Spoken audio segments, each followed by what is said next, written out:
Hi all, my name is Ian Worley. I'm the principal of Corindai High School and I'm here with Catherine Lockery, Deputy Principal of Corindai High School, and we're going to be going through subject selection information for Year 10 students who are going to be starting Stage 6 next year. We really want to help you understand the subjects and the choices, help you understand the choices you're making and the patterns of study that you may need in terms of where you want to end up post HSC. One of the most important things though, before we go into this, is I want you to consider the subjects that you want to do as opposed to what you think you should do. There will be prerequisites for some university courses if that's the path you've chosen, and you do need to be aware of those. However, one of the most important things when choosing your subjects is not to choose subjects based on what your friends are doing or subjects that you think your parents want you to do, but rather to pick the subjects that you want to do, because they're the ones that you will do well in. When you have that interest and they have significance for you, you will do well. So there's a number of options beyond Year 10. So there are some laws around things though, aren't there, Catherine, in terms of what you need to do. So you do need to be, if you are under 17 years of age, enrolled in a high school. So, or if you're leaving high school when you finished Year 10, you need to be going into work at least a minimum of 25 hours. You might be going into further education, be it TAFE, but that would be for a minimum of 25 hours as well. And that may include taking up an apprenticeship or a traineeship. If you're not fitting into that particular area, then you will need to be enrolled at a high school until you are at least 17 years of age, unless, as I said, you're able to fit into one of those other categories. That means you can't just stay home. That's right, so you will be here. And as I mentioned before, in terms of your course selections that you make, you do need to think about your abilities. What you are interested in is very important, but to know your career aspirations as well. Have a really clear idea of where it is you would like to go beyond Year 12. So whether that be university, whether it be straight into work, whether it be into an apprenticeship afterwards. Having that in mind when you make your selections will help you a great deal. But as I said at the start, make sure you are really focusing on the subjects that you want to do, because they are the subjects that you will do well in. Yep. There are certain combinations of subjects, but we'll talk about those a little bit later on.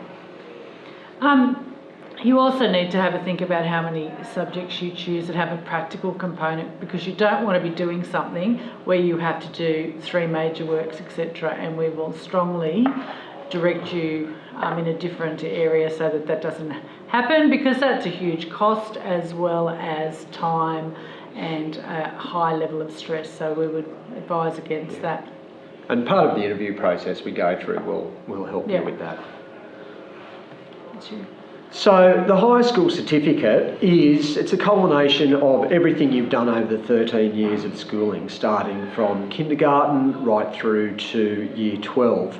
And it is awarded by the New South Wales Education Standard Authority, and otherwise known as NESA. And they set all of the guidelines for what happens in the HSC. So regardless of which school you are in, be it public or private, as long as it's a school in New South Wales, you will all be studying from the same syllabus documents. You'll all be learning the same content. What is different is the way in which it is taught. And at Corindai High School, for those of you who are already enrolled here, you know we have an excellent pedagogical approach in terms of what happens in the classroom. But when you receive your higher school certificate, it will also indicate that you have met minimum literacy and numeracy standards. Now, when you are in Year 10, and most of the people currently in Year 10 have done this, you will have gone through some of the online tests. And as I said, this is a NESA requirement, and that's the same for all schools. Yep. So you have to have met the minimum literacy and numeracy tests. However, you've got some time to do that, as well as through Year 11 and 12 and a little bit beyond if you don't get to that point. So you can look at different pathways. We encourage kids to take the most traditional pathway in terms of 2 years. You do your preliminary year in Year 11, then your your HSC year is year 12. So you complete your HSC over a 2-year period. If, however, you run into some difficulties or there is something that we need to look at, that can be adjusted, and you can complete your HSC up to over a period of up to 5 years, can't you? So, but that would mean we would sit down and talk with you in relation to that. But one of the really exciting things that you can do at Quirindi High School is the vocational pathway, if that is your pathway. If you are going to university, which many of our students do, then it will be the traditional pathway. But if you are wanting to take up a traineeship, school-based traineeship, apprenticeship, then you can do that at Quirindi High School, and we can facilitate that. Yep. All right, so the HSC course structure is based around subjects of a unit value of 2, which is most subjects. And if they're doing a 2-unit subject, then that equates to spending 120 hours studying that course. Students receive a HSC result out of 100 for a 2-unit course. However, some courses are 1 unit. They would be things like SLR or a extension class, and they basically are half the amount of time as the 2 units, so 60 hours of study, and they will be marked at a 50 for the HSC. Now, a study pattern can be made up of 2 and 1 unit subjects, as we will explain a bit later, but if your child is studying an extension course, it would be a 1 unit course, and you can study 3 or 4 units of a course, that, such as say maths, for example, if you are doing some extension courses. So minimum requirements for a year 11 student is that they would study 12 units. So that's basically, if they're just doing 2-unit subjects, that is 6 subjects. You must do 12 units successfully in year 11 before you can proceed to year 12. And in year 12, you can keep those 12 units, or they could drop back to 10 and do 5 subjects if they feel that they would benefit from extra time. Now, so there is a guideline that we give students, that NESA gives us, of that students must meet, I guess is the best way to say it, in order to attain a prelim certificate, which is year 11, and a HSC. Every student must do 2 units of compulsory English, regardless of what level that English is. They must do 2 units. They must also do at least 6 units, so at least 3 subjects of NESA developed courses, and we'll explain what they are a bit later. They must also do at least 3 courses that are either 2 units in value or greater, and they must study at least 4 subjects, including English. Now, in regards to science, some students out there love science. There is a limit to how many units of science you can study in year 11. You cannot do more than 3 subjects in science, so 6 units. And when you get to year 12, you cannot do more than 7 units of science. So you can't just choose science subjects, and that would be And so English is the only compulsory subject. English is the only HSC. compulsory subject at this stage. In terms of accessing your HSC and then being awarded the HSC, there are actually some requirements that you need to meet. One of those requirements actually starts in year 10, and it's the minimum standards in literacy and numeracy. You have to show that you have met a minimum standard of literacy and a minimum standard of numeracy. And that is done a number of times. Well, you've got a number of opportunities through year 10, but what we hope happens is that you meet that the first time you sit these online tests. That aren't done by the school, they're made by NESA, and they determine whether or not you have passed. That's correct.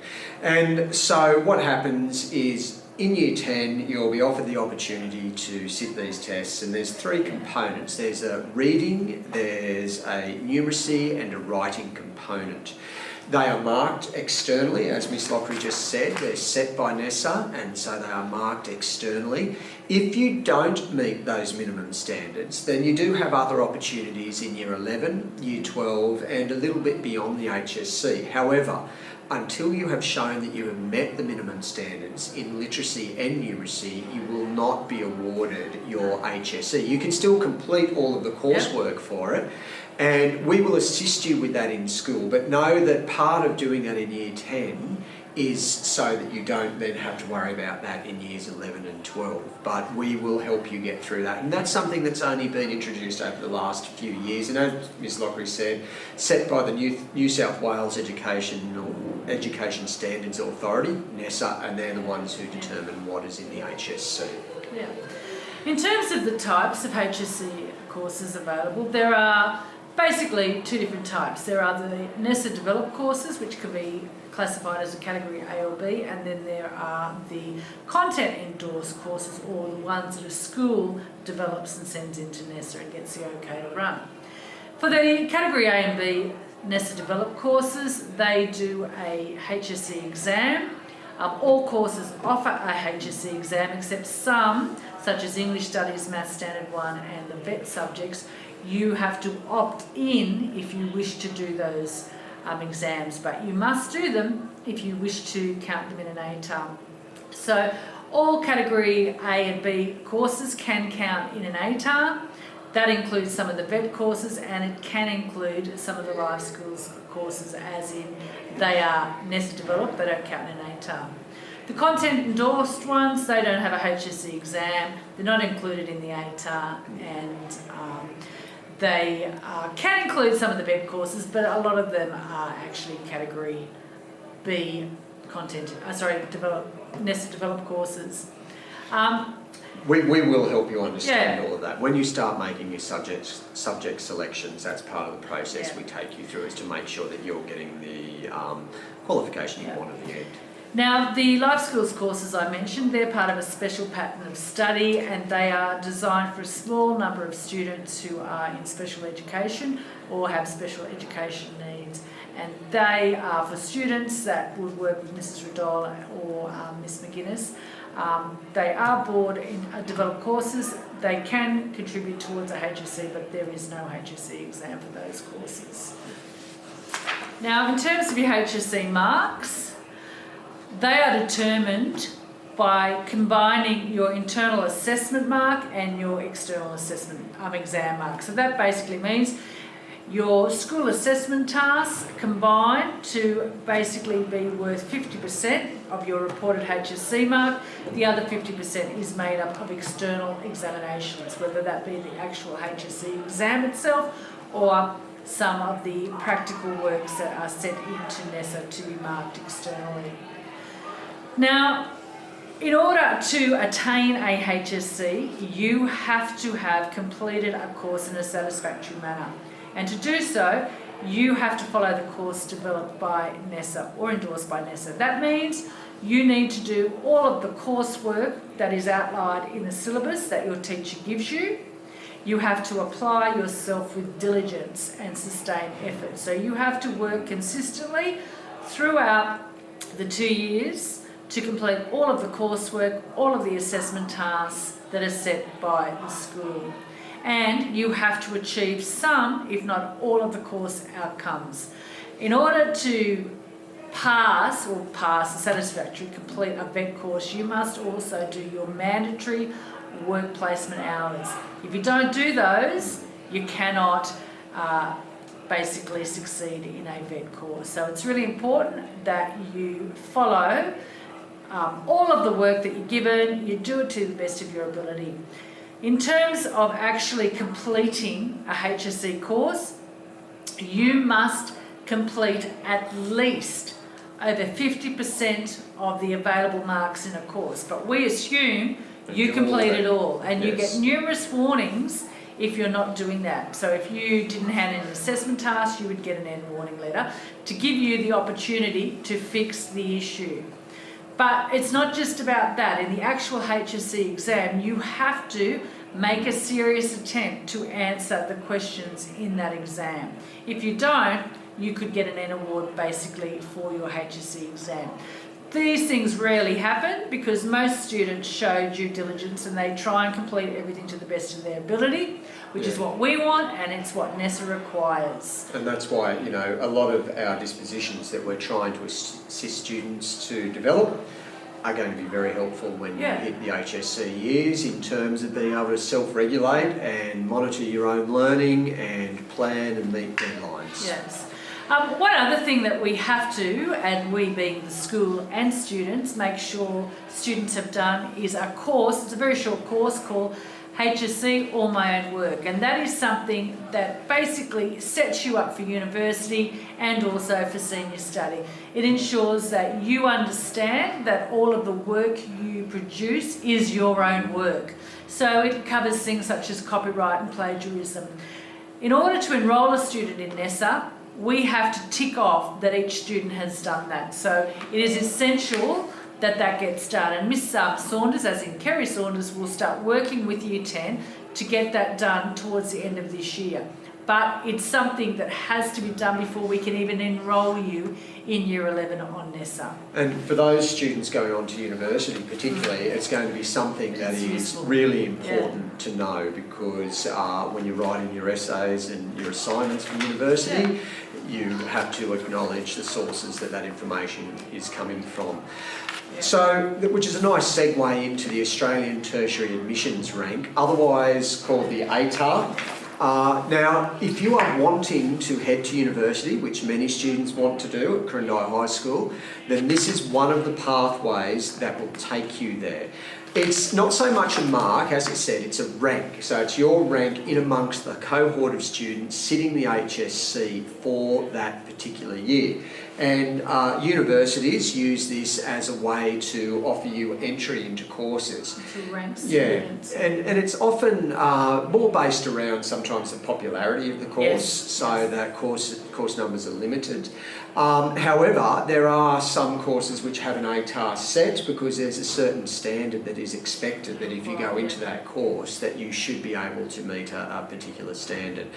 But the ATAR, it is a measure of your overall academic achievement, and it is there to help universities offer admission to students. And if you are wanting to go to university, then you will need to gain an ATAR as part of your HSC. The HSC and the ATAR are two separate items. And the ATAR isn't something you can predict. It's something that's worked out every year based on the group of students in that year that do a particular subject, Yes. and those subjects are combined to get an ATAR. That's correct. Yeah. In terms of who would be eligible for an ATAR in, say, 2021 or 2022 for you guys, it's based upon whether or not you have completed 10 units of courses that are ATAR courses. And remember, they must include 8 units of a Category A subject, one of which must be English, 3 board-developed courses, each of 2 units, and you must have at least 4 subjects in order to get a ATAR. And remember, as we talked before, there are Category A and Category B courses. Category A can be counted in an ATAR. They have a compulsory HSC exam. Category B can be counted in an ATAR, but you must opt in to sit that HSC exam. And if it's a vet subject, you must make sure you've done your work placement. You can only count one, can't you? Yes, only one, yeah. So like all good productions, we've had to do a costume change, and not a set change, but we've improved ourselves somewhat, and I'm all bedazzled than normal. Same tie, different jacket, different day. So now we're going to talk about the different patterns of study students can do, and you will notice there are a few slides that will give you different examples, and I'll just go through one with you. So example A, this is Frida Bogus is her name, and she wants to go to university, and for that she needs an ATAR. So she's chosen 6 subjects, and you can see them listed on the slide: English Standard, Physics, Industrial Tech, PE, Maths and Legal Studies, all of which are Category A subjects, and they're all worth 2 units. So funnily enough, she qualifies for an ATAR, and she can go to uni as long as she doesn't get an N determination in 2 of those subjects. And as long as she gets the correct ranking too, depending on the course that she wants. So, yep. Now, I won't go through all of the other examples, but you can have a look at Fred Starr and Fiona Bogus, and you can see that a pattern of study can be made up with various subjects, and it really all depends on whether you want an ATAR or not, and that you follow the checklist of rules that there are. And we check that very carefully. when we do the interviews, etc. And that's why we said at the start, it's really important to consider what you want to do beyond the HSC, because it really does, the subjects you choose have a bearing on what's going to happen afterwards, and making sure that that pattern of study is right to fit what you want to do next. And we also offer, of course, vocational education and training subjects here at school, otherwise known as VET subjects. There's a variety of VET subjects that we offer. One of the good things about VET is you actually will end up with, upon completion of the course, a certificate 2 in that particular area, and that's a nationally recognised qualification, as long as you've met all of the competencies and taken part in the mandatory work placement. And that work placement is essential. Yeah, and so depending on the path you want, you can do VET subjects if you are going to university, but only one, of course, will be able to count in your ATAR, won't it? As long as you sit the exam. That's right. And have done your work placement, yes. However, if you're not wanting an ATAR and you're looking at a more vocational pathway beyond school, then you have a few more subjects that you can choose from, and Miss is going to talk about that. So students that are interested in a trade can choose to do a school-based traineeship or a school-based apprenticeship. Now the onus is on the student to seek out an employer that is prepared to put them on as a trainee or apprentice, and you would work very closely with Miss Kerry Saunders to do that, and that will become part of their subject choices. So for example, a student may want to be a diesel mechanic and they might choose to do automotive through TAFE, and they might get a traineeship through Peel Valley Motors or something like that, and they will go to work one day a week. It'll count as a subject, and then they might also do another subject we call industry-based learning. But that kind of needs to be a decision that you start thinking about and making now, and that you have a chat to some employers you know, and you work, as I said, very, very closely with Miss Saunders to try and facilitate that. Now, throughout the year, towards probably term 3 in Year 11, we will meet with all of the Year 11 students. We have what we call the Senior Review Panel process, where the Year Advisor and myself meets with the students that staff feel we need to touch base with, just to check how they're going, if they're along the track of meeting the requirements they need to get into the career path they choose, and discussing any issues they might have. Students can also ask to meet with us, and it's just a basic touch base. How are you going? Can we do some things to help you? Do you need to make some changes? Some students discuss whether or not they drop a subject for Year 12. It's basically just another check and balance in the process of Year 11 There's a and lot of 12. checkpoints along the way that we have put in place at Quirindi High School to make sure that all Stage 6 students are heading in the direction they want to, and very importantly, succeeding. So where to from here, and what are the sorts of things that you need to do? One of the most important things to do at this point in time is to be speaking with your classroom teacher about the subjects you are considering for your HSC. It's really important to find out about what happens in that subject for Stage 6, and whether that teacher feels that, okay, that's a subject that you would be able to be successful in, and that it's also a subject that you want to do. Understanding your career pathway is important as well, and take the time to talk with Mrs. Saunders. As Year 10 students, you've been doing career lessons and having an opportunity there. Miss Saunders. Miss Kerry. Saunders, yes, Kerry Saunders, not Mrs. Not our sporty one, but Miss Saunders. Saunders. Keeps marrying Miss Saunders off. I do. But she can help you if you want to know more about university, the prerequisites for any particular degree that you are looking at the different universities. She can give you more information about traineeships and talk with you about different aspects of Stage 6. But really important that you do speak with her and discuss your pathway beyond the HSC. She's also the person that you would discuss a TAFE course with if you were interested in doing a course at TAFE, such as maybe animal studies. She's the TAFE guru on the spot at school. And of course, have a discussion with head teachers of the subject areas. You can talk with Miss Lockery, the Deputy Principal, or with myself if you want. But the main thing is to ask a lot of questions. Your year advisor, also an important person to speak with, so Mr. Field. And if he needs to direct you to someone else or follow up, you can. And make sure you have good discussions at home about what you want to do and why you want to do it, and what you think life beyond the HSC, beyond Quirindi High School, holds for you, so that we can help you with your planning to get to that point. So the main thing is, though, the decision does lie with you as a student. And as we said before, think about the subjects that you want to do.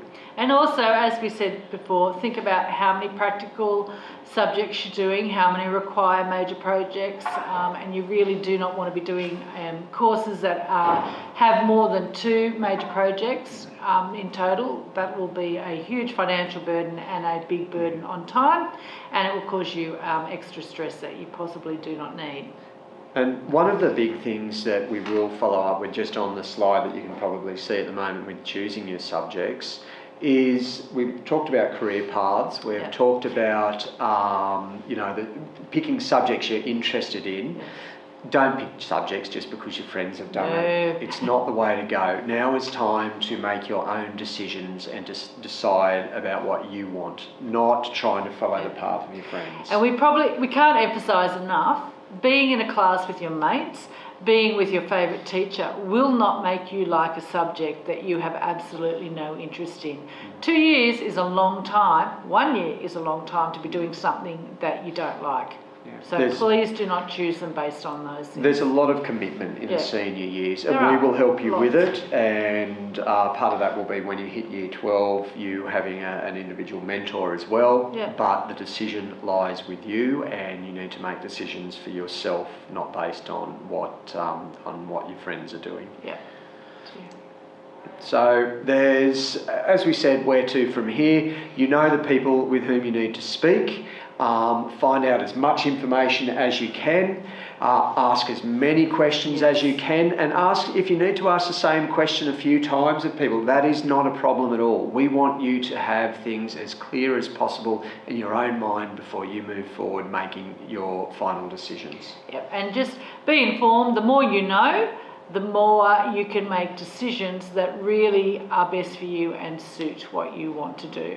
So ask questions, and look, another thing you can do is talk to some of the Year 12 students around. They've been there, they've done that, they've experienced some teachers and the way the course requirements and all those kind of things. They can point you in the right direction as well, especially if you are interested in a school-based traineeship or something like that. Having a chat to one of the trainees around gives you a bit of information about what the actual life is like for a trainee, what's required, and that's probably the best place to go for some information on that. Okay, so the next part of the process will be Mrs. Craswell gives the Year 10 students a subject selection sheet. On it you will be able to put your name, what English and Maths class you're in, your choices, and you will have a time slot to come for an interview with 2 teachers.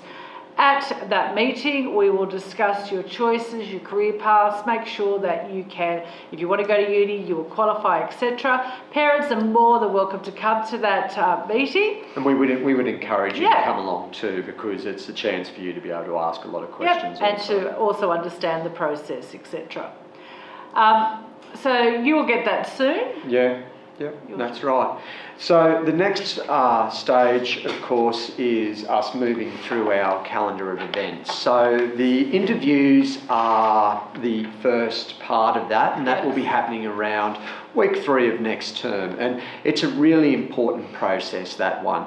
After that, around in week 4, around the 10th of August, we will have some catch-up interviews for anybody who wasn't able to attend that initial round of interviews. And it's important that we do that. We want to speak to every student before we move to the next stage. And those first round of subject selection choices are really important, because that is what tells us what subjects students are interested in, and it lets us have a bit of insight into what subjects are likely to run, and if we need to look at other avenues for some students that want some subjects that others don't. So it's really important those first round of choices are made before we have the line meeting on the 17th of August. Because when we do have that meeting, we use your choices to develop the timetable and school curriculum for next year. So that is developed around what you have chosen as the students, so that we can cater for the majority. But remember, if there is a course that you need to do and for some reason we can't do it, then speak with us. Let us make that happen for you, because we can do that. We bend the school around the student rather than funneling you into the school as such. Yeah. Then what we will do, once we have set the lines and the subjects that are running and that are running against each other, we'll have a final selection. So you may need to look at your choices again. You may change choices. You may say, no, I really need to do this subject even though it's not there, and we'll make the moves that we need to help you gain access to that particular subject. So as I said, we really do this process so that you can guide how the school looks for next year. One of the important things as well that will come up next year, and this is for both parents and students, it's the QHS HSC workshops. Miss Lees has put together a comprehensive booklet of strategies. They are for both students but also for parents, because moving into the HSC, it's a different ball game altogether. There's a lot of expectations, and sometimes we wonder how as parents can we help our students when it comes to the HSC. One of the big ones is study for kids. Kids say, I'm studying. What is study? What does it look like? What should they actually be doing? Sometimes even students don't know what they should be doing. So those workshops are really important for students to attend, and also for parents, because we can guide you on how you study. And study is beyond doing your homework, doing an assessment task. Study is what you need to be doing to take you to the next level. So those QHS workshops, which you'll see coming up, are important. And then, of course, Ms. Lockery, when students hit year 12, we allocate them a teacher mentor from the school to meet with them, or a coach. And I think that's about it, isn't it? Yeah, so thank you all for listening to us go on for quite some time. We can't, I guess, do this without parents. We want students to succeed, but we need to really work with you and have us form a comprehensive team, I think, and plan a student's pathway in order for them to achieve success. And many of you, because you're not sitting in front of us, will have many questions, and your first port of call, is Mrs. Craswell. Please contact her and she will direct any questions you have to the relevant people, because there are some experts in subject areas and things like that, and that's the way you get the information. Please have a very good look at the websites and the Google Classroom and look at all the subject selection information, a heap of videos and things that should be able to give you a lot of information. And whilst we are bound by certain rules or parameters as a school, as Ms. Lockery just said, please know that we are working with you as parents, working with you as students to help our students achieve the greatest level of success that they can and get the most from Quirindi High School. It is completely a joint effort, and that's why we spend so much time with it, because we want the greatest level of success for everybody who exits the doors at Quirindi High School. Thank you. Thank you. Ciao.